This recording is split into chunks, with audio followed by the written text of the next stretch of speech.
Well, it's been a while, but welcome back, everybody.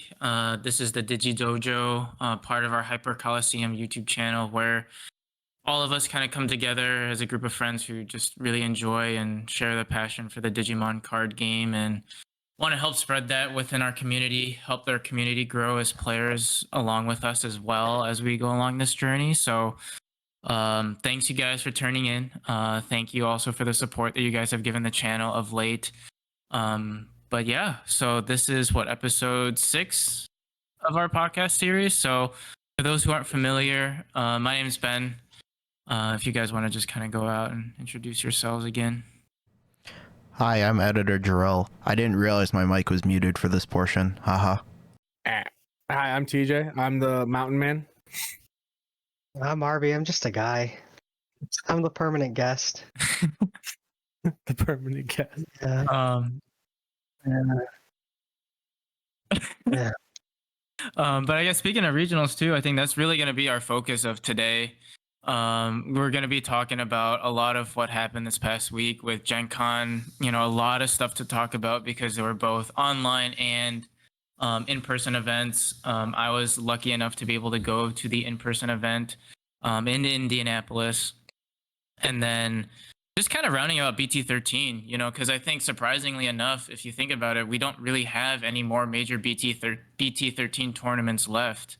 You know, we were just talking about how really next month is Ulti Cup, and then we've got regionals in October again. So a pretty good break in terms of big competitive stuff. So we'll be talking about that and some leaks from the new EX5 set that I think will be making waves, you know, come its release. So I guess without further ado, why don't we jump into, I guess, regionals and what the results were. I guess I can start since I kind of went to one of the in-person ones. So I think I had a really good time at both of them. I think Saturday, so I guess just to go over what I did, day one I played Blue Flare, which was a rough day for me. Shane played Kintaros, which he had a lot of fun with. I was able to see some of his matches, and it was definitely a lot of fun. He was having a lot of fun. His opponents weren't having a lot of fun. Sounds about right. Yeah. But it was a good time. We both ended up dropping pretty early just to get some more practice in, but I think day one we both faced a lot of shine. My first round 1 matchup against Blue Flare was the mirror, and then the rest of the day was just shine, shine, shine, shine, and more shine.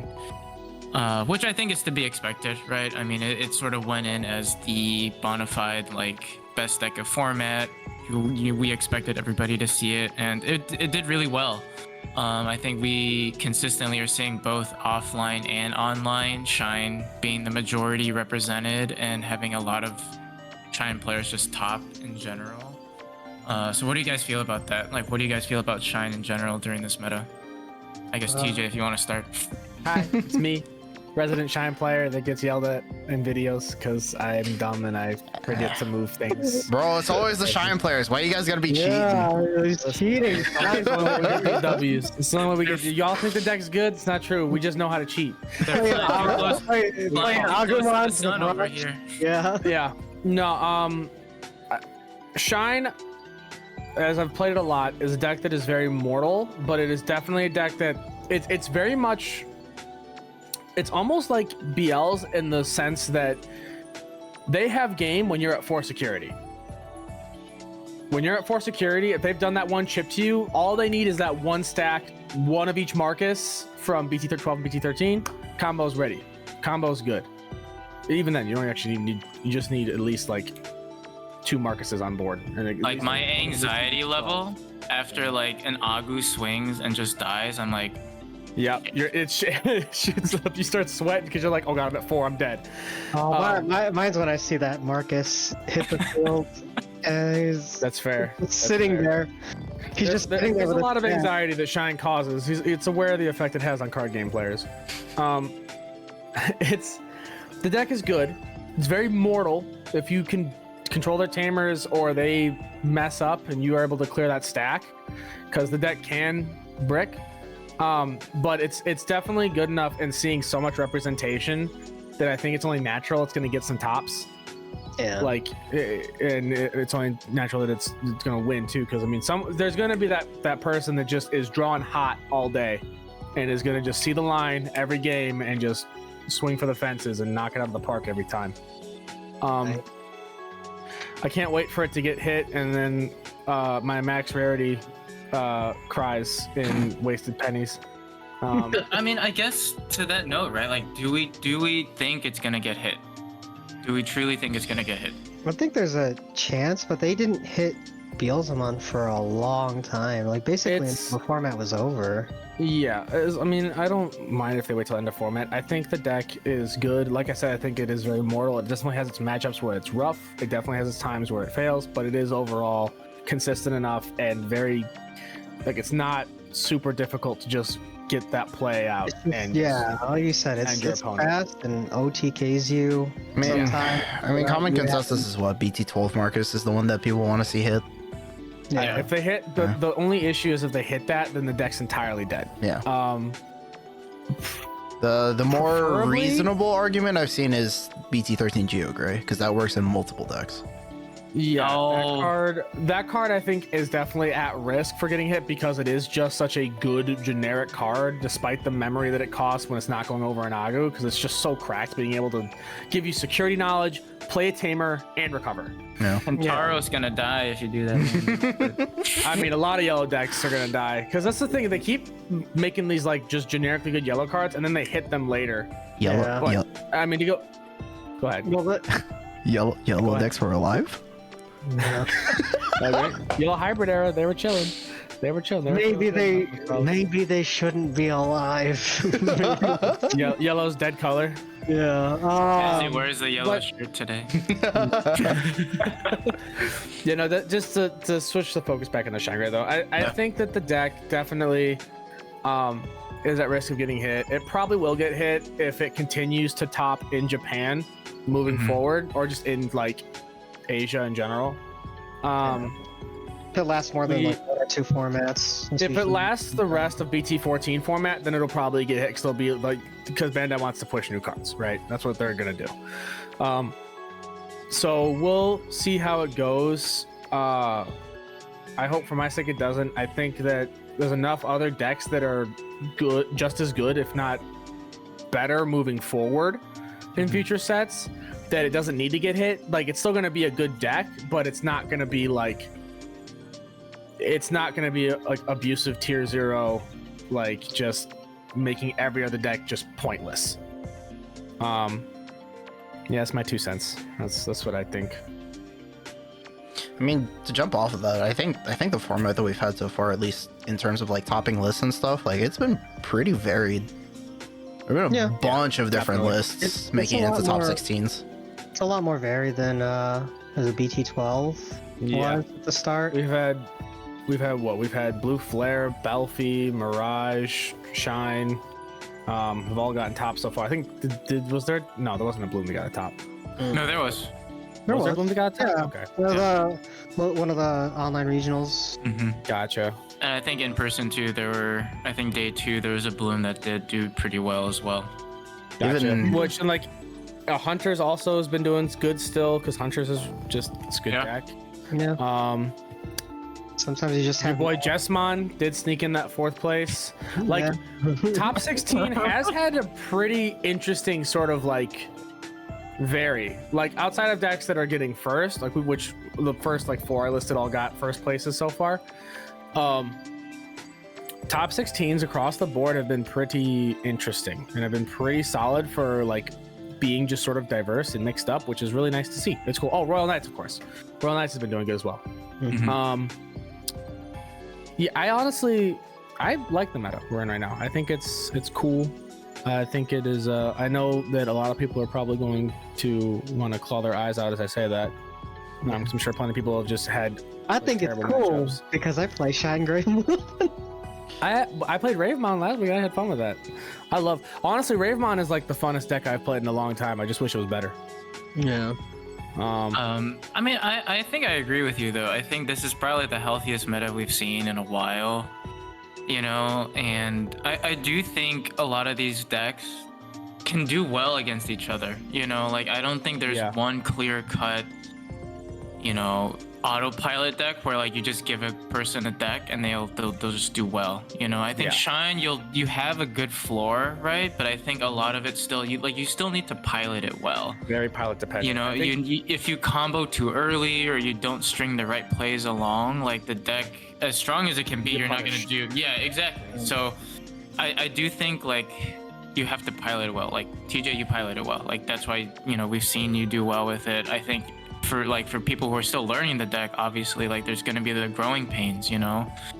So, and that's with every deck this format. So I think a lot of it too kind of brings back the whole like sort of pilot dependency, you know. Like I think the expressiveness is back, which is why I really like the format a lot. You know, I think your player expressiveness and your ability to pilot is back, as opposed to just playing a deck and you win. Yeah, and I think we said the same thing in BT12 too, in EX4, that meta felt pretty like diverse and pretty nice. Which obviously Bielsa was like big boogie main, but like there were still plenty of other decks that were doing pretty well for themselves and we're topping. We had a lot of Ultimate Cups going on at the time, so that was the format being run a lot. And so there was it's interesting because I feel like the more we're going into the game now, the more cards we're getting introduced and having older cards become more relevant or viable again, or the neat deck ideas we're getting more diverse builds because there's no real rotation yet. Venus Mon will never die. But I think it's resulting in the game being fairly kind of pretty like healthy overall. Obviously there's still things that Bandai, it's like, what the fuck were you thinking when you did that? Holy shit, you cooked too hard. Yeah, there's more. I think there's more matchups now. There's more different types of decks where like there's more favorable and unfavorable matchups. There's counterplays between different just deck types that bounce go against each other. Like I know Shine has, at least in my experience, has a weak matchup going into Mirage. Yeah, it can be rough. Tamers. Just because it's one of the few decks that deals with one tamer, and a lot of the times, you know, that's all you need, just to get the Marcuses off the board, get a Marcus off the board, and then our combo potential is hurt. The Mirage is fast enough that I think that off that turn that it does it, it can very easily kind of just snowball and take the game at that point, because you're going to put Shine a whole turn behind if they don't have another BT12 Marcus on board. Yeah. The scariest part is when you knock a Marcus out of security and you're like, oh shit. That being said, you don't have game. Mirage itself but that's why you play starter deck Arrow. Also has 6 checks 1 turn, baby. Yeah. Oh yeah. If you can, if you get that off, that's huge. But sometimes you just run into the Royal Knights and then they keep themselves at 6 cards all the time. Yeah.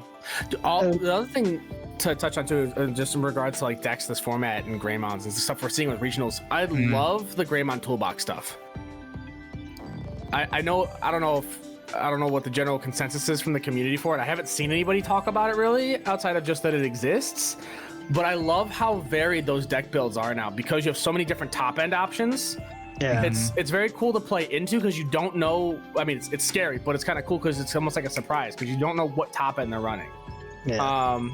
And when you're playing it, you kind of have that element of surprise where like you could be running anything from BT1 Wargrey still to like BT12's Wargrey, or like Gaio or Black Wargrey X, or the Ace Wargrey, because we have access to those right now. Yeah, or you can run both. Or you can, you can run it all. People just run one, two of so many stuff. Yeah. One of each. One of each. Yeah. It's really, really cool to see right now. Shine Gray, not Sun Yellow or Gray. You joke. I did see that happen at the shop. Yeah, that did happen. The people have been running more of the BT2 Shine Gray as well. Yeah. For yellow stuff. But yeah, it's for Shine Gray's matchups too, outside of Mirage. That's why I wanted to mention the Wargrey. That is a matchup that I think it struggles against, because if they run the BT11 Metal Gray X, and they're able to shut you out from just being able to control their board for a turn, that's all it can take for you to lose game nowadays.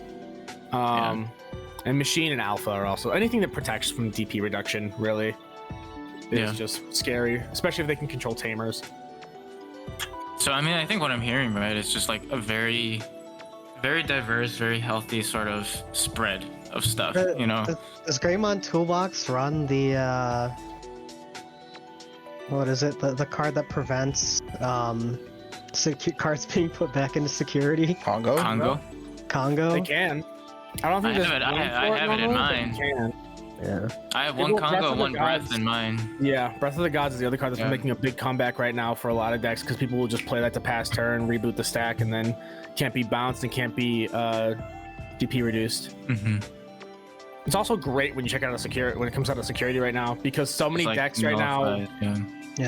So many decks right now aren't like me swing one big check outside of like Wargrave doing that still. A lot of decks right now are like me swing a bunch of times with either a bunch of bodies or with the same stack unsuspending. So I think Breath of the Gods is very good right now in any deck that can run it because it's so many decks don't rely on just having one big like 6 or 5 check swing too much. Which I mean, I think what I'm hearing, sort of what I alluded to, right, was just like a very healthy meta, you know. And I think it's really great for players too who have sort of been faithful to a lot of their previous decks, like people who have been like Bloom faithfuls. Like they feel good this set, right? Because like, you can easily go into a regional and do well. People who have been like Blue Flare stands since it came out, you're still able to compete, right? I mean, Wargrave, like you said, you're still able to compete. Alpha players are coming back again. So like, and even just like, I mean, still doing well. I mean, some people are still doing all fours. So like, I feel like every deck has a chance, right? All fours just getting those weird sneaky tops in every top 16. It's always like, where's Waldo? And like, you just sort of look through the list and it's just like, oh, all fours 6th place. Where's all fours 8th place? There was like 2 people that played it at the event, but one of them got in there somehow. And it's just like, how did they're becoming they're becoming the new SecCon with the sneak tops. just there's always just one and done in there. Even SecCon is still topping though. Yeah, SecCon's pretty good right now. Well, I think it's the same thing, right? Where same reason why Breath of the Gods isn't good right now. There's so many decks that are doing multiple swings with different bodies instead of one big swing checking stuff, because like SecCon's like one of its hardest eras outside of decks that have save was like any card that could run like Delicate Plan, or any deck that run Delicate Plan, or like the BT1 Wargrave, stuff like that just didn't care about effects from security. But now we have so many things that like still proc off of security stuff, and like there's so many different varied security effects now that we have that the deck's doing pretty okay. And in a meta where even when stuff has save, while it's still a struggling matchup, there's so many tools now for it to use to kind of control. There's so many things that it's a sec -1 now, which is huge. Yeah, no, I think it's great, you know. And it's from getting trashed too, not like Odin's Breath, right? Like, like Odin's proc Breath, effect, even if it's trash. Yeah, Could still do a lot. Odin's Breath's such a good card. Honestly, a lot of the options we got with BT13 are pretty good. Yeah. Full meter impact and Walt's End are also fucking amazing options. Yeah, you know, I think what was I gonna say? I think very widespread, you know. I think when I was playing games too, like I talked about Shane playing Kentaurus, I saw some people doing like a weird Melga build at regionals. I saw some people doing like the Greymon toolbox. Saw some people doing like pure Rosemon, and they were doing like relatively well too. So I just think you can pretty much like, if you can pilot a deck well, you have a shot, you know, which is always a healthy thing to see, I think. Yeah, I agree. I think. What, Arby? Speaking of regional results, how did you do at regionals? So day 2, I did end up sneaking into top 32. Let's go. Which was nice. in the best of 1 format. Yeah, so it was a weird day. So maybe take that result with a grain of salt. But I mean, best of one format in a very, it was so the way it played out, right, was Shane and I were testing like late at night Saturday. It was like 11 o'clock, and we're like, okay, like let's just like get ready to go to bed. We'll like finalize our deck list and whatnot. And then he's like, Ben, shit, we're fucked. I was like, what happened? He's like, it's best of one now. I'm like, oh god. They just changed it. The game's changed, boys. And like you have that like panic, right? Where it's like, oh shit, best of one. What do we do? What do we do? And like in my head, I'm like, I guess I'll play Murdercross. Like, might as well just do it, you know. But I don't know. Like in all honesty, like the more I thought about it, the more I'm just like, I don't know if it really changes a whole lot, right? Like Shine's still gonna do Shine things. People are still gonna play Shine. Yeah, because it's still pretty good for best of one. Yeah, it just means people- everything is on that one game. All the Yeah. pressure's there. Yeah, like people who play alpha, like honestly, they probably wouldn't mind either, because if you can get into Oryuken and just do your alpha stuff, like that's game two, you know? So like, I don't know if it really changed a whole lot outside of like you just said. I think it just put pressure on players to like make sure you win. And I think Yeah. that's where a lot of the franticness came from, was just like, shoot, like I can't screw this up, you know, or I can't like mulligan and then get a worse hand and now it's like game over. I think that if it's realistically going to really affect anything, the thing it would affect the most is just like player knowledge of like what's in your opponent's deck. So like Yeah. being able to like kind of learn what your opponent's running and then use that in the matchup. Yeah, I mean, I think they gave us ample amount of time. It was best of one, 25-minute rounds, which I think honestly was plenty of time. Like most of my games were done by the halfway mark, you know, at that time.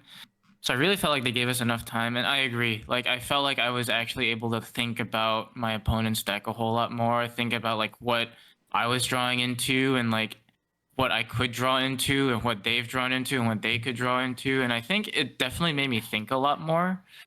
It's probably a good thing instead of just like unga boongaing it. Mhm. Meanwhile, So I mean, I thought I remember seeing. I thought there was one Dorbic player that got a top. Yeah. Just Yeah. going unga bunga. No, but I mean, I think the best of one format was interesting. The Dorbic I can see Ragnalist why again? people don't like it, huh? The Dorbic Ragnalist. Oh god. I think was it Dorbic I'm right gonna just now? I I'm gonna just quit now. Still have PTSD. No, but I mean, I think the best of one format was interesting because a lot of Bandai games already do best of one, right? Like One Piece does best of one. I don't know what Battle Spirits does, but I think Dragon Ball is very similar. I think Digimon has always been like best of three, and they've like stood strong against it, you know? Well, and the best of one thing is mostly done over in Asia because for just how they play with like time constraints and everything. Right. So that's a whole other thing too there. So I mean, I think it was interesting. I mean, I don't think it'll change a whole lot, but I did have fun. I was pretty pleased to sneak into the result that I got into. My matchups I thought were pretty varied. I had 2 alphas, which I thought was like, okay, not great start. Like I walked into the round 1 and then I saw him hatch into a Dorimon. I'm like, well, oh god, we're playing alpha. But I was able to get that one.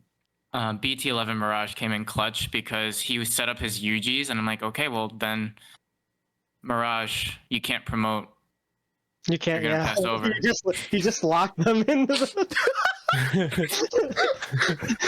So he like tried to connive his way like by doing like Grumble and then going into a line, which I thought was like pretty, like that was like a good way to get around it. But at the same Resourceful. time too, yeah, it was just like he couldn't promote a stack other than just to get rid of his UGs. And then I played a War Gray round 2, which great guy. I think he was like a local artist too, so he had like a bunch of cool stuff that he was showing me. But I had one big misplay where I could have gone into my Mirage and then burst moded for game, but I ended up playing a Thomas, forgetting that I had the Searcher Gao in hand. Oh. Yeah, so I like drew off the Thomas and like, well, I can't do anything. Like I'll just try to stall and like go into Mirage, and then he like passed turn by like blowing up my stack, and then I drew into Mirage. I'm like, well, Should have searched. But that's okay. That's what happens, right? Best of one, where it's like that one play sort of defines your round. Yeah. But then I was able to win against another alpha, one against Royal Knights, wipe the floor against all my Shine matchups. Lost one Summer against ends. Bielsa, who was just a really good Bielsa player. And I think what hurt me was my approach to it.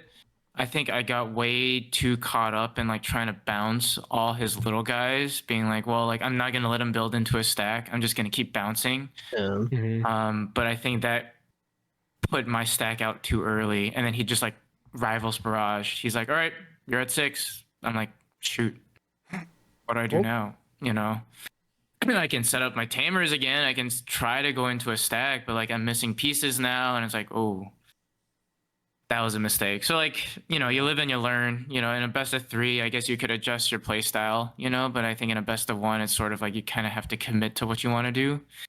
And then he just took it after that. Like at that point, I just couldn't do a whole lot. He was able to kind of run with the momentum. But yeah, no, overall it's a great experience. Had a lot of fun there. Definitely was surprised at how Mirage did. I will be. I know some people in the comments on the previous video had asked about how I wanted to approach it, so I'll be making a repeat video with like some new changes to the list that I made for regionals, and then doing a little bit more of like what combos I did or like how I approached the certain matchups. So that should be uploaded hopefully within the next couple days. So we'll kind of go off of that. But yeah, overall it's very good.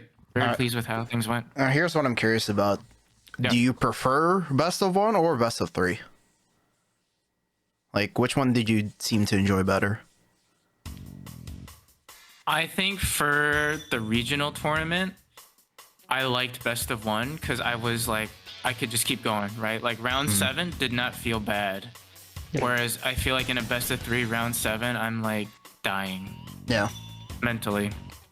But I think as a game, you know, I was actually talking with Eggman and Max the pair about it because they ended up like being paired like right now. I was like sandwiched in between them. And they were saying how like Digimon being like one of the few like resource games like where your memory gauge is a bit more dynamic, whereas like One Piece you can ramp into your Dawn and that's all you really care about. Same thing with like Dragon Ball and all that. Like that, it makes sense where like a best of 1 is fair because like that's your resource system, right? Like you control all of that. Whereas like with Digimon, like if you don't see a line, like you're pretty much like fucked, right? Whereas like with One Piece or with like Dragon Ball, like if you get your Dawn, you can just play an 8 cost. You don't have to worry about building into that 8 cost or whatever it may be. Whereas Digimon, you kind of have to, unless you just want to be like, well, fuck it, I just hard play a 5. Yeah, and you get guaranteed resources in those games, right? Right. Where for anyone who's played Magic the Gathering, if you don't see you have lands and those are your resources. That's how you play your cards. It's like if you don't not seeing your line sometimes means like having a 1 land or a 0 land hand, which means they're just stuck. Yeah. Or you're missing your other color if you're playing a multicolor deck. Yeah. Yeah. That's why when I played Force of Will for a little bit, I enjoyed that because all your mana was in a separate deck, kind of like your egg deck, and you just flip it over one at a time, and then you're pretty consistent that way, instead of relying of it being in your hand. Right. So I see why people like best of 3. I think from a locals perspective, I like the best of 3 better, just because. 1, we get to just play more, right? And there's more interaction, and there's more like, you know, if I get completely stomped round 1 because my game plan was poor, I can kind of like sit back and be like, okay, like what do I need to do differently this time around, and kind of go through that mental exercise. Whereas I feel like with the best of 1, it's just like, well, what if I did that? Yeah. And the other thing too, I think with best of 3 that's nice is that even with mulligans, sometimes you still just wick. Yeah. Sometimes you will just draw 2 opening shitty hands that you can't, like you can play off of, but you're gonna pass over a bunch of memory, and you're like 90% of the time gonna be behind instantly with how much removal there is in the game now. And best of 3 gives you a chance to sort of like, oh, you know, I didn't really get to show what my deck can do that first game, so hopefully now in game 2 I can actually, you know, play more towards my game plan. I can actually see my pieces and do something rather than just hard drop a level 5 Yeah. and pass turn for 7 or 8. Nope, and then it gets destroyed and you cry. Yeah. To be fair though, my last round, so I was like sweating bullets because that's exactly what happened to me, right? Like I mulliganed, and I drew a hand again. I was like, this is even worse. Like I don't know what to do. I'm like, I'm gonna lose. Like I can't do much. And I was lucky enough where the Shine player also was like bricking too. Yeah, I think like she wasn't getting into what she needed. So like I was able to. I was like, you know what? She played a Marcus. I'm at 4. She's gonna go to 3. Arrow V. Let's see if you can get rid of it. And it worked. It worked. So like thankfully it worked. But I was like, oh damn. Like there goes top 32. I'm out this round. Like I can't do anything. But I was able to go Arrow V, Mirage, and then like Arrow V, two checks, Mirage, bounce the Marcus. Yeah, yeah. Yeah. Honestly, Oh, that is a fire play, dude. Yeah. That's Well, I mean, honestly like- that is honestly partially my fear with hard dropping BT12 Marcus turn 1 and giving 4 memory. Is someone just going, hey, my level 5 costs 7. You're not going to be able to do much with 3. But if you only have a rookie in the back and the BT12 Marcus, I might as well just play it. Because against Shine, they don't have much removal outside of going into their Shine Gray.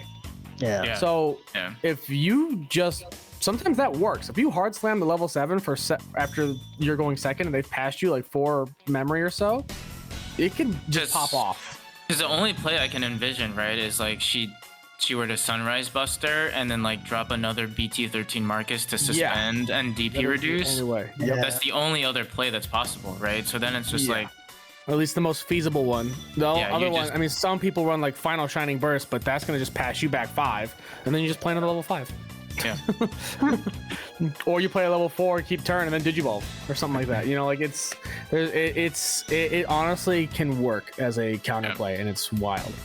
But enough of that tangent, though. I mean, I just think to answer your question, Jarrell, that was a very long-winded way to get to this. But I think I prefer best of 3 just because that's what I'm used to. But I actually did not hate best of 1 as much as I thought I would.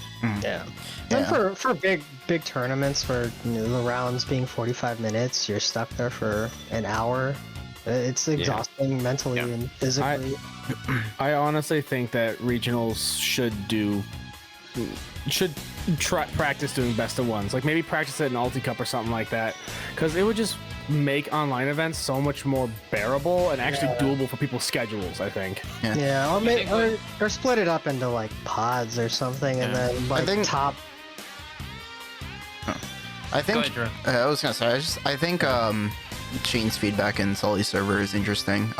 Where you have the initial first like 4 or 5 rounds be best of 1, and then at a certain point you do start doing best of 3, or like you do top cut basically, or like even do a top cut where everything else is best of 1 and then top cut is best of 3. It's like I don't know. Yeah.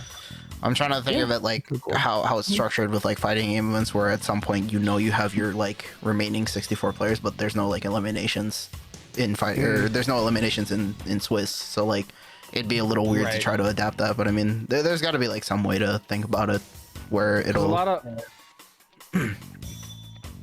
A lot of fighting game stuff usually does like Swiss rounds to start, right? To No, fight they records, it's flat out double limb. Yeah. Oh, is it double? Okay, Yeah. gotcha. Oh. Okay. Never mind. Yeah, flat. But I think that's interesting though, to do that, because then it's almost like, for lack of a better way of putting it, like you just sort of weed out the early rounds and just get it over with, right? And then like when you kind of have the higher stake stuff, you can kind of do the best of 3. Yeah. Yeah. But I mean, I've also seen arguments where like best of 1's kind of like the players who like get lucky go farther. But I mean, there's that happens. Yeah. Yeah. That's me. Oh my god. Oh man. Yeah. Well, some interesting stuff. We'll see what Bandai decides to do. It would be cool if some tournaments decide to try and run things like that. But If anything, time will tell. they'd end up changing it for like 2024 Worlds, or like the whole championship series for next year. Yeah. Yeah. Well, I think they already made their changes that they wanted to without affecting how formats played out in an effort to try and scale down the event, right? Like they stopped handing out invites for for store champs, which sucks, but Yeah. I get it, I suppose. I mean, I think, and this time too, they were sort of forced to do the best of one just because the venue was going to close early. Yeah. Otherwise, I think they would have stuck with best of 3 regardless. Yeah, definitely. So I mean, I think that's something to consider. And then what was interesting though is that there was a Bandai rep like there at the tournament, and like he was actively engaging with a lot of us too. So I'm sure they heard a lot of feedback from the players about what they thought and what their thoughts were. So you know, interesting to see. I don't know if they're gonna change a whole lot for the BT, like the October stuff. You know, I doubt there's gonna be any major changes there. But I don't know. We'll find out, I guess. Yeah. Yes, sir. But I guess speaking of things to look forward to. In October? I love it when he does it. I love it when he does it like that. He just perfectly segues in the next segment. Oh god. As a Melga player, there is a lot to look forward to. Let's just put it that way. The first If time I met you like- Arby, me and Arby were Melga players, and then the wolf hated us. And if you like Wolf came dogs, back. if So, you like what do you dogs got- what do in you guys think? general, EX5 Oh, and all the man. shit that we've gotten lately. It's crazy, in my opinion. I said it before we started recording, and I'll say it again. I think EX5 is going to be the most meta-defining EX set we've had to date. I think that some of the power that comes with those cards in there is wild. yeah, to say the least. Like the new well, let's just go bit by bit. Yeah, you guys want to just do that? What do you want to start with first? So let's go through colors. So red, right? We got we'll do red and blue at the same time. Just because it's a personal favorite, and I've mentioned this I think on episode 3, episode I don't remember. Fuck, we're finally getting Apollo and Diana, baby. Let's go! Woo! I am so excited because it means like Grace Nova is pretty much like confirmed to be the other secret slot that we should be getting. Yeah. But the fact that we're finally getting those lines, their lines are good.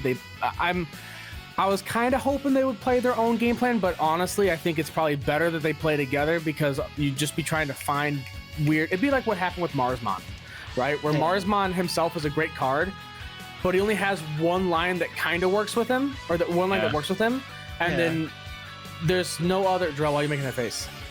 No, I'm cooking some weird shit. Go, keep going. Okay. Oh no. But why, you think about putting Marsmon and Apollomon together? No. Okay. No.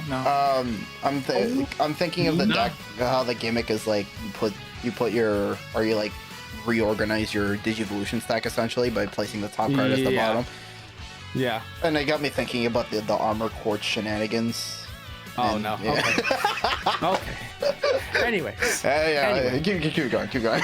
Yeah, I am super excited to see those cards finally because I loved Dusk and Dawn when they came out on the DS. Yeah. No, those are great games. Fantastic games.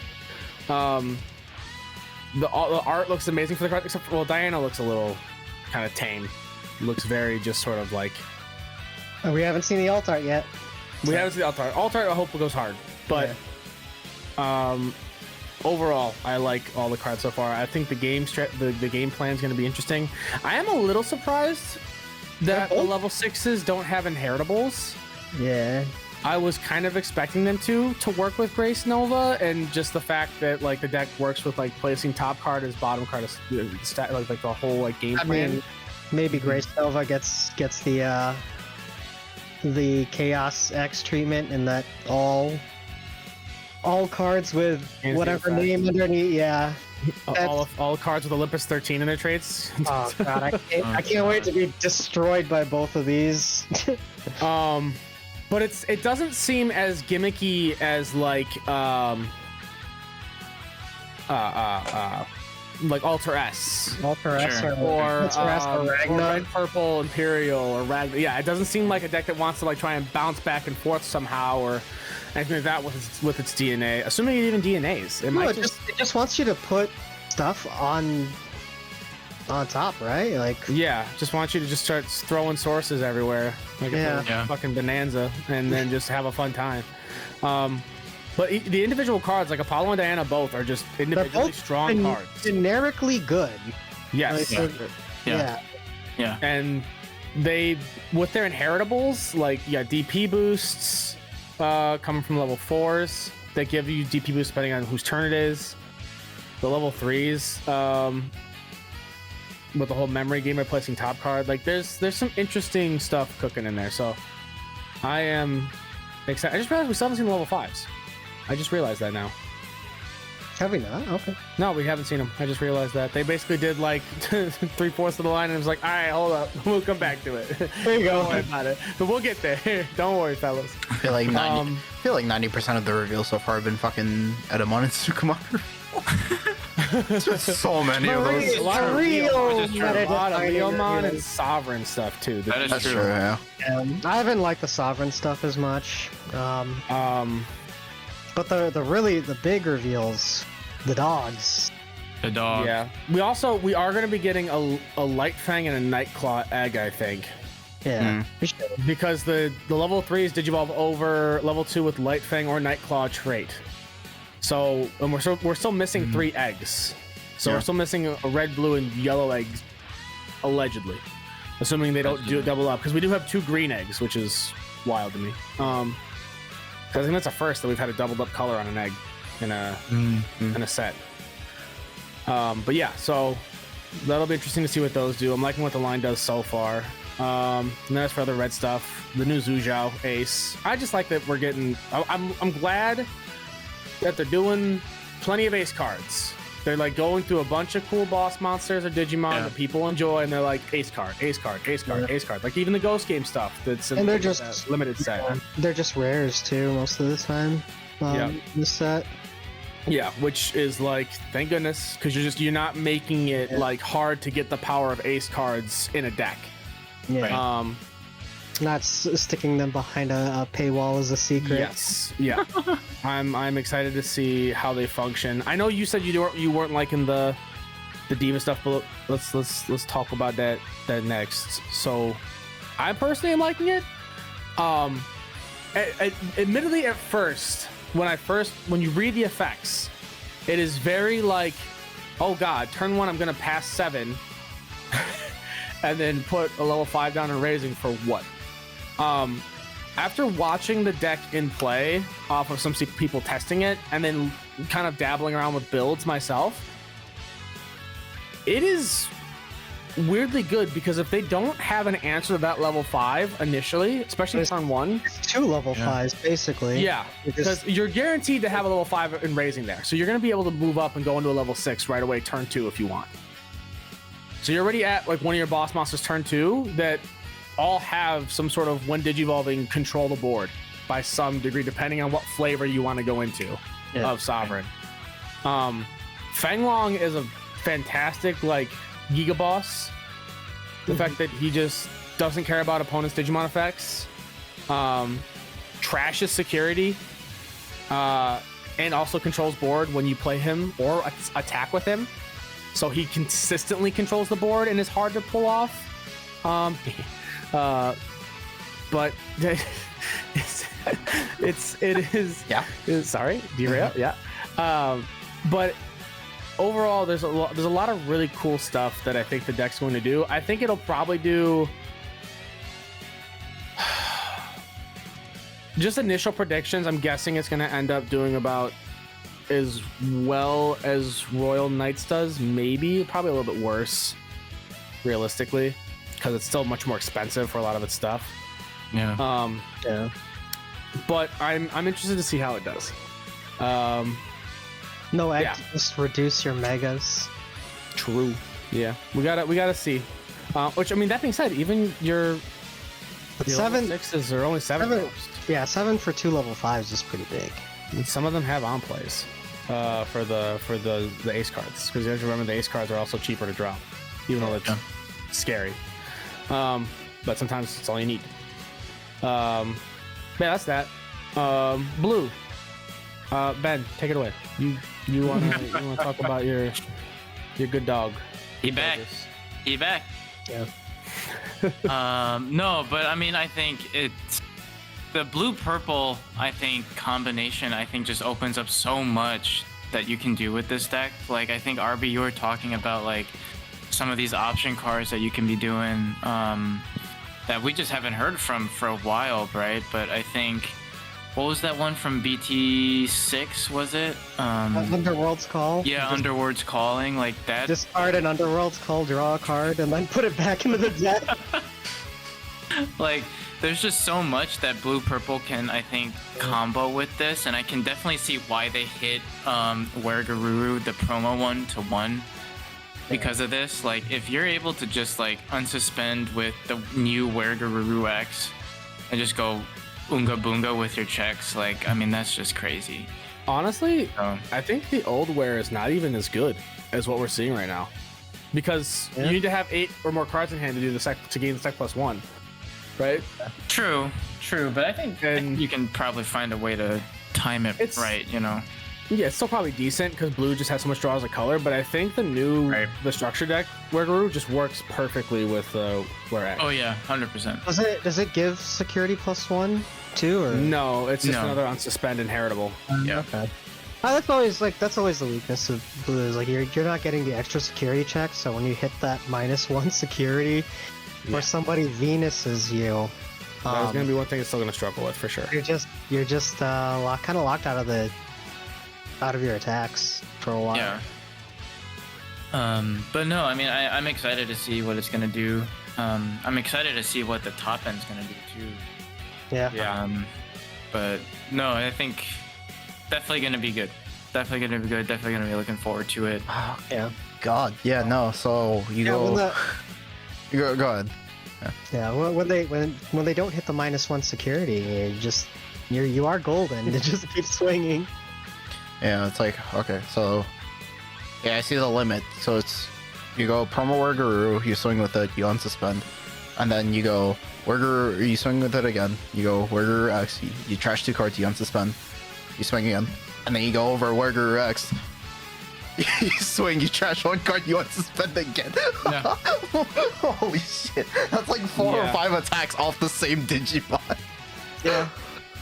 Well, that's what Melga likes to do. Yeah. Well, even the new one too can swing, trash a card, unsuspend, swing again, then go into the new Were X, trash 2 cards, unsuspend, swing, unsuspend off the other Wergaruru inheritable. Yeah. Oh my god. And then can swing again. Then can go into the Ace Wergaruru or something else. Keep turn, swing again, use Were X's effect to unsuspend, and then swing. Oh my god. Like that was no matter how you do it, there's a lot of swings coming at you. Yeah. That was the strength of like the Melga. Is, Yeah, that's what it wants to do. You would get to level 5 and then just like do all the checks in 1 turn, and then your opponent cries because they have nothing left. Pay 2 jamming plugin can't be blocked. Yeah. And then you hit a Chaos the Green Crack. It is an X stack, so I mean the jamming Bukama. Holy cow! Yeah. Do you even run it like at that point, or do you want to like bottom stuff? Yeah. You run another, I don't know, another egg that lets you draw, but outside of Wanya, I don't know what gets you guaranteed draws. And Wanya, I think, has to be a blue tamer, right? Yeah, Wanya has to be a blue. Yeah. That's not super hard for blue. Which, yeah, it shouldn't be hard. Because, I mean, you're still probably going to be running Davis, right? Because we don't know if there's going to be... Oh, goodbye, TJ. Oh, he's back. Yeah, we don't know if there's going to be, you know, a new blue mat soon. Right. Gabuban? Blue... Yeah. What? There's a million ties. There's a tie for every color. Why not a mat for every color? Yeah, no, I think... Yeah. No, easy. You're on the Jellymon egg from RB set. By trashing 1 blue card in your hand, trash 1 Digivolution card from the bottom of your opponent's Digimon. Oh no! The synergy! Oh, God. But speaking of inheritables, but like the Garuru and the Gabo, TJ's having a struggle over there. The Guru and the Gabo inheritable by bottoming any 2 cards is kind of strong. Huge. He's on mobile. Yeah. Is that you, son? No. Oh my god. Hello? Yeah. Seems that Discord doth pressed on your grandpappy. He seems to be struggling with finding a way to... Oh, everything's breaking up. Oh, What no. happened? Oh no. Peter's having a heart attack. I think so. Just like me back in 54. Oh my god.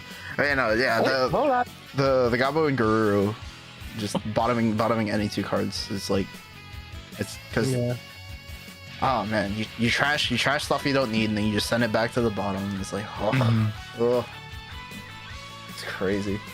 Yeah. People Being are gonna able- be hitting Melga again, that's for sure. Yeah, being able, Blue struggles. I think someone else said this earlier. Blue struggles with just getting to the end of the deck sometimes because you're just drawing so much. That in longer matchups, you could just run out of the deck before Deck you yourself kill the out. opponent. Yeah, Yeah. but now that you're bottoming everything, This isn't a blue deck. This is a purple deck now. It is a This is purple deck. now. it's true. Blurple. It's It's blurple. changed. The only blue cards you're running really are the EX Anybody cards, unless you want to run like, I don't know, Yeah. Ice Wall. Purple Matt's gonna be nuts with the deck because every time you're trashing Yeah. cards, you gain a memory. Yeah. Not really any Start- blue cards you want to use for tamer wise. The starter deck mat is just insane. You know? And at that point too, we're gonna have the training cards as well. So you'll probably just run like 4 of the purple training cards in there. I mean, at that point you run. Was it a Sunomon that when you discard a card, you draw a card? You could there's From the starter deck, right? so there's BT6 Suno that when you trash a Yeah. card in your hand, you may draw 1 card. Yeah. That run. Also, well, the new really Suno is probably better, the one that's in the structure deck, because it has one attacking. Yeah. If you Oh, have, he got the demo decks. That's right. Oh. yeah, From If you GenCon. notice, they The had the sample? ugly sample Yeah. fucking That's- stamped right across. that's Oh, pretty yeah. rough. This looks like a It's yeah, not it's- legal. when attacking. If you have 6 or fewer cards in your hand, you can draw 1, so you can maintain your hand size, which is needed. Yeah. You're not having to trash a card when you swing with off of that. So I think that'll probably be good. I'm assuming you guys were talking about how the deck can prevent itself from decking out Yeah. Yeah. with the inheritable. Okay. Yep. Yeah. Uh, So, I mean, yeah, if you combine it with the old X antibody stuff, you strip 2 sources and then you bottom deck those 2 sources. Or, I don't know, it's like some weird interactions. New X antibody, Yeah. What are interesting. you guys' thoughts? Yeah. Let's set the record straight now because a lot of people freaked out over this upon initial read. It does not protect your stack. Your stack still dies. yeah. Dummy. No, it wasn't just you. Like literally half of like Facebook read that and was Oh, like, I "Oh know. my god, Reddit new too. protections!" Yeah. I think everyone read Anybody is a when this card will be deleted. Place this card on top of just read that line there. Yeah. When Yeah. this card will be deleted, it's like, oh god, it's got protections. Yeah. Oh no. But yeah, no, it does not But protect. that didn't keep like all card game players do. They didn't keep reading, and it doesn't Yeah. say prevent the deletion. Yeah. Worst part is I read it. I just added in the prevent part. Anyways. Yeah, bounces one of your pieces back to hand, which is very nice if you're missing something, and then recovers the X antibody on top of security. Well, Well, it's yeah. just and it's to so specifically, nice- it bounces a source. So Yeah. you can't bounce the current card you are on. You can bounce Yeah. a source under it.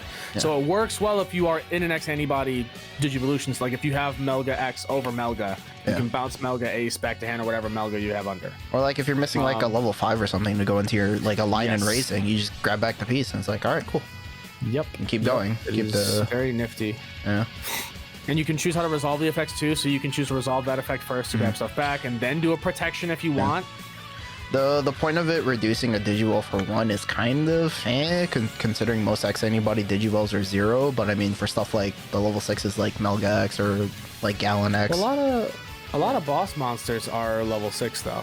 This is definitely meant to use with the boss monsters, like or not level 6, but a lot of boss monsters are 2 costs or 1 costs. Like new Melga X, I think, is a 1 cost. Old Melga was a 1 cost too. Yeah, like a lot of the Gallant X, for example, 1 cost. This basically makes it so you don't have to worry about that 1 cost if you want to use this X Antibody then. Right. I think Alpha is the only one that like really feasts off it because they can slide both X Antibody options underneath and then pick which one they want to go back into security. Well, actually, so something I was thinking about before, or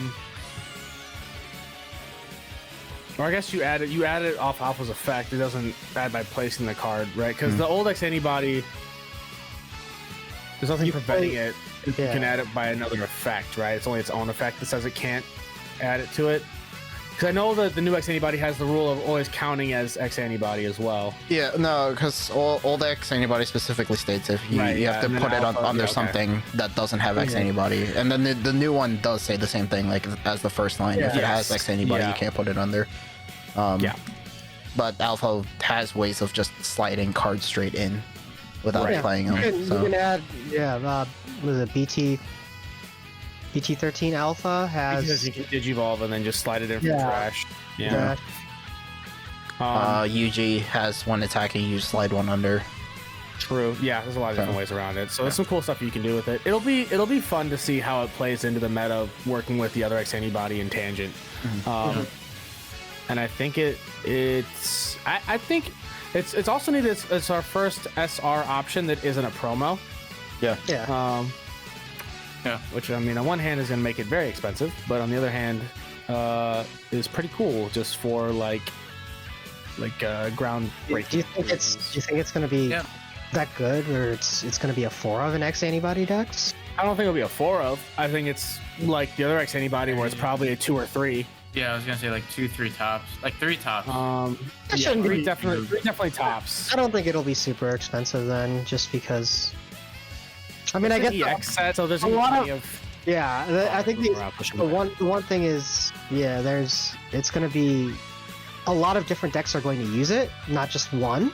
Yeah. So, unlike other mandatory 4-ofs, it could just be expensive because every X Antibody deck will want to have 1 or 2 copies. I know Jeremy and I were talking about this earlier, but Magna X, you redirect your attack, you get it deleted.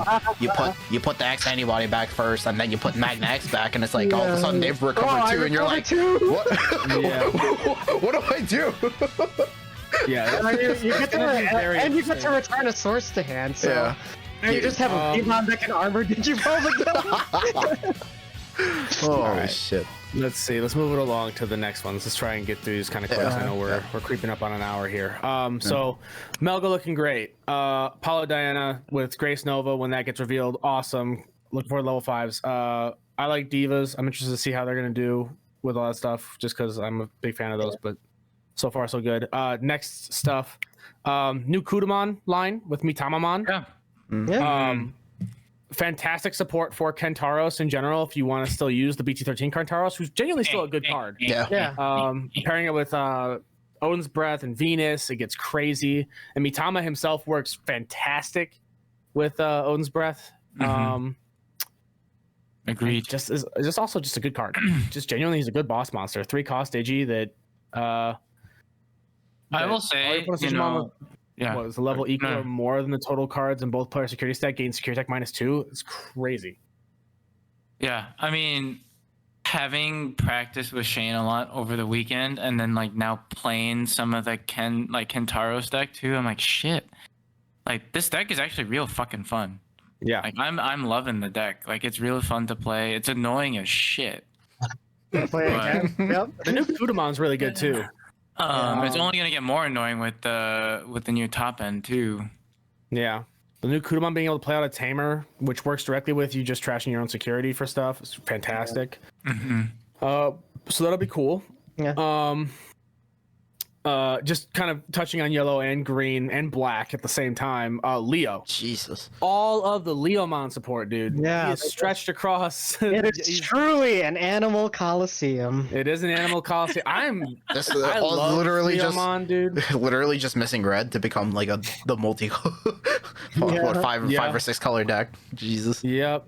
Which also the new cards counting is having Leomon in name too for stuff, being able to go over Lyomon for reduced. Like I think also counting as Leomon, not just Leomon in name, like counting as a Leomon, right? treated as having Leo. I think Leomon is rule name treated as having Leomon. Okay. Which a lot of the level 5s go over a card that has Leo with Leomon in name. That's which is fine. Okay. I mean, we've been asking for Leomon support for ages now, and People we finally really got want a him. Leomon deck, and we got a good Bancho, and we got heavy Leo, which I was not expecting, but is also fucking sick. Which maybe like a side tangent, but like market watch tidbit. Alt Jerry. Do we buy? I'll check. Yeah. I don't even. Yeah, you Hey, could. I'm sorry. I don't even know play if any you Leomon? use- She plays a Leomon. Yeah, plays Leo on her hand. I don't know if you want to use her with this. I'm sure there will be builds that will do that will run just pure Leo and not bother with the Leah or anything like True. that. True. Yeah, actually, no, we do have red. Grab Leomon. Oh, Let's go. And then purple has Mad Leo.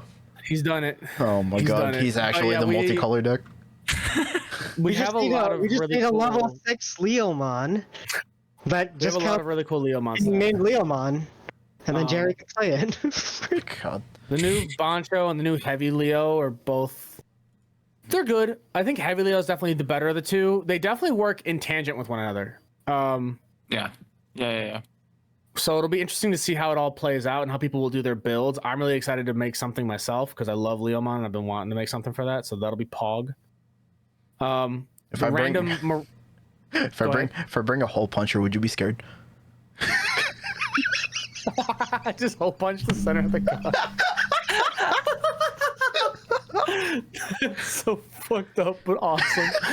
Holy shit, dude, that'd be so funny. You're playing the deck and they just play out a Leomon and you see there's just a fucking hole in his chest. Oh, okay. Anyway. All right. The new Indomitable It's just the keyword. hole punch. Anyway. Damn. Oh, The new Indomitable keyword seems really good. Actual good keyword. When this Digimon is deleted while it has Digivolution cards, play it without paying the cost. So like, That's decent. infinitely better than Barrier. I can't wait to bring back Infinitely Crimson better than Blaze. Barrier. Yeah. Which I still don't. I mean, I probably just don't know enough. But it's cool that we have a Hawkmon line that goes up to Maruki with it. Which Maruki's cool to see too. Yeah. It really bothers me that translation, but it's fine. We got the small amount of dark animal support. What color are we? Yeah, what color are we moving to? We're on green at the moment still, cooking through. I'm just kind of going down. Leopard- The Leopard X antibody, dude. Yeah. Red X is huge. He's huge. He's a great. But also that art is so Yeah, sick. really Like good. standing with his back to Black with Gray X, falling down on him, looks so good.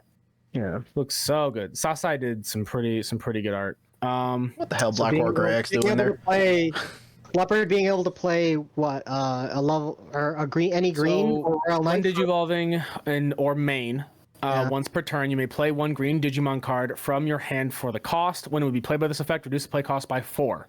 If a card with Leopardmon in its name or X antibody is in this Digivolve's Digivolution cards, further reduce it by 3. So you can reduce it by 7. Play out a level 5. Yeah, you can play out a level 5 for free. And do some crazy stuff. Stuff that can definitely work with like HPD and things too. Yep. And then your turn, once per turn, when you play a Digimon, you may return one of your opponent's Digimon with 5,000 DP or less to the hand. For each of your other Digimon, add 3,000 to the maximum DP of the Digimon you may choose with this effect. So 5k base is pretty good as long as you have because each of your other. So for as long as you just resolve as one Digivolving effect, you're bouncing level 5s or lower. Which is goated. And then it's not too hard to climb up there with that deck after playing it myself from what I tested. Even right now, just with the Leopard mode and current Leopard, it's super fun. I am wondering how the ratios are going to be. I'm wondering if it's going to be like 4 leopard and then like 2 of each, like leopard X and leopard mode. But we'll have to see, because leopard mode definitely is still better for aggression. I wonder how a bloom base with leopard top end would work for that, because bloom just shits out bodies. I mean, with bloom base with the Agitar? Like Agitar, Sunflow. I think you brick a little trying to find pieces because your top end isn't fairy or vegetation. Yeah, you're bottom decking everything. But I'm interested. Also, Leopard X playing in Royal Knights too, because he's still Royal Knights, so that'll be interesting too to see how that works out. But getting like into a bunch of Digimon and then playing Quartz is still huge. Yep. I don't know. I don't know about playing this. Quartz for 8. Yeah. Play Quartz for 8. Playing Quartz. Playing Quartz for 8. Play Quartz for 8 off his effect. Oh my god. He's green. No, I was gonna say I don't think it's gonna be as good as in Royal Knights. I mean, probably for the your turn effect, but like for the when Digivolving main, it only plays green, so like, Yeah. Spit out another Leopardmon for 4, or reduce it even further. Anyways, but yeah, so got that. That's for green, and then of course we have Ebon Wu Ace and Uzulong Ace going back a little bit, which are both great cards. Did we talk about Anubis yet? No, we're getting there. Okay. For black, we have the rest of the Leomon stuff with the Lekmon things. We have Poop, another Poop line. I think Poop's gotten more support in back-to-back sets than any other archetype. They really want that deck to do something, but they keep on putting in like high evo costs or very, very like meh effects. I was talking about this earlier. Why do they all have the same fucking inheritable? To pop a Sukumon to prevent itself from dying. Yeah. Give it something else.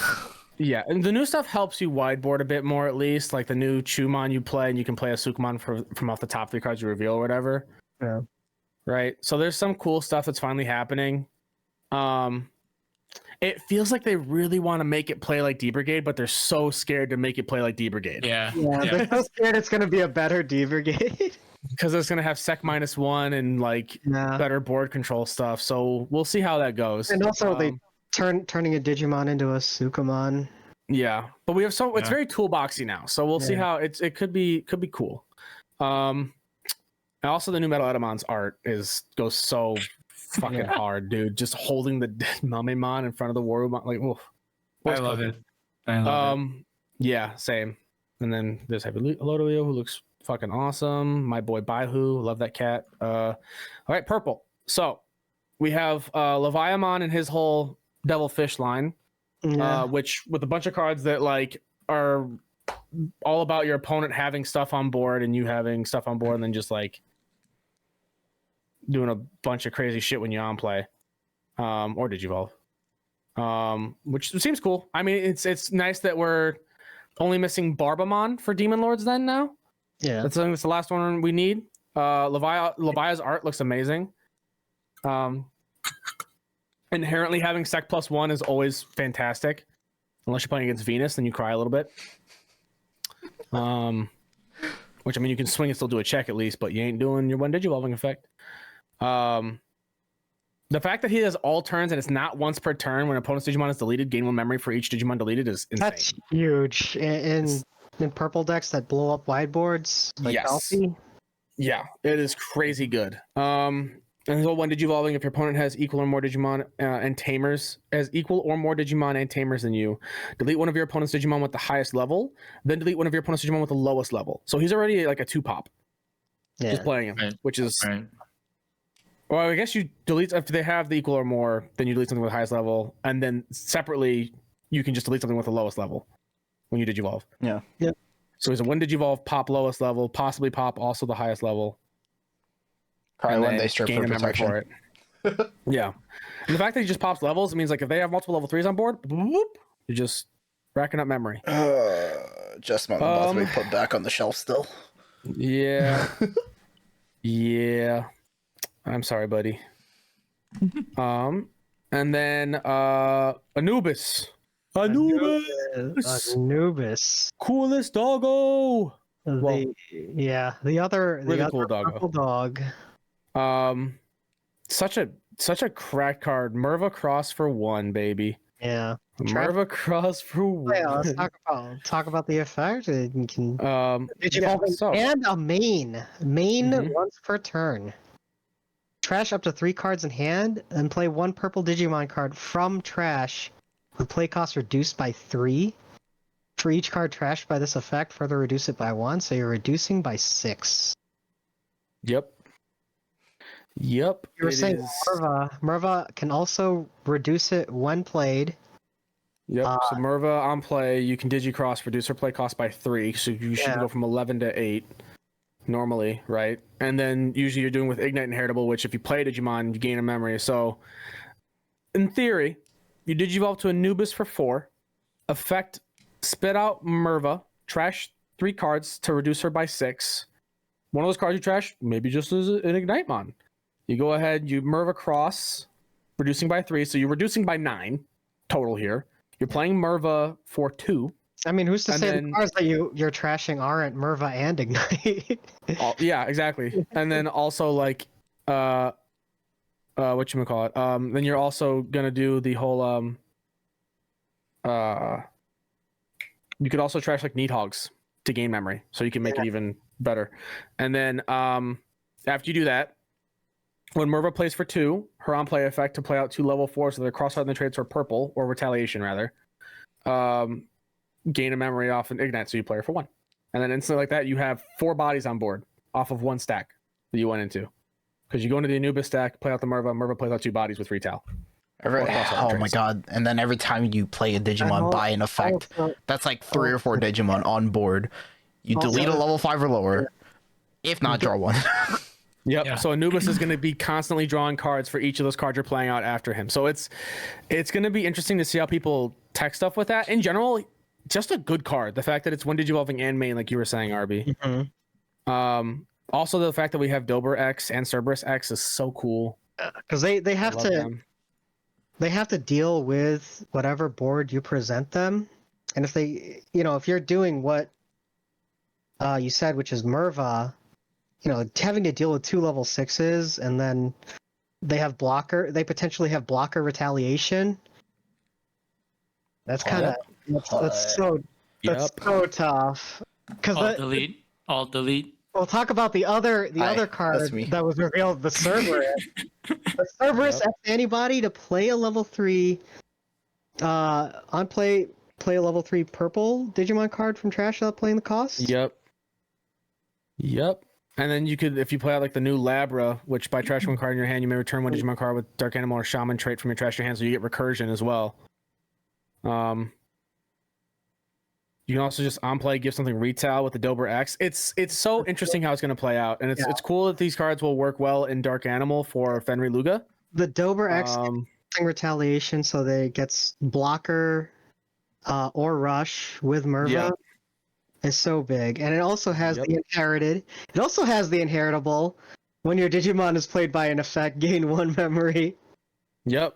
So you're going to gain memory. So the whole thing with this too, and the Labra has the same inheritable too. When you're doing this stuff, it is like if you have Labra or Dober and sources and you do the Anubis play into Merva to spit out other stuff, you're doing it for 4. You're basically going Anubis for 4, and that's the only thing you're really paying. Yeah. Everything else you're spitting out is free, which is insane. The value is there. And I don't think it's going to be the hardest thing to like actually have happen. Admittedly, too, just because you're able to trash so many cards from your hand when you're doing stuff. Yeah. But yeah, just new line. Also, the Labra is specifically the Labra is gonna be really good for Fenrir Luga. I don't think you really will run the Dober X or the Cerberus. Meanwhile, that one Kentaurus player has the Pillowmon on board laughing at you. True. Go ahead, play by effect. True. You can't. It is true. Oh man, but yeah, it's gonna be fun to see what that deck does. I'm excited for it, and I love the doggos. Yeah. And Leviathan stuff is cool too. It's interesting stuff. The Dragomon helps proc Leviathan's effect or guarantee it almost. Yeah, it's an exciting set for sure. Well, yeah. And there's still more stuff. Yeah, we still have more reveals coming, which is We should have RX antibodies. How many cards are total in the set? Is it like 79? No. They're usually around 80 something with EX I thought it was sets, 70 right? something, but I can't remember. 70, 79, 80? 74. Oh, okay. 74. Okay, so we have because I can't remember if they changed the size for this one because I know they've been messing with the size of some sets moving forward. We still have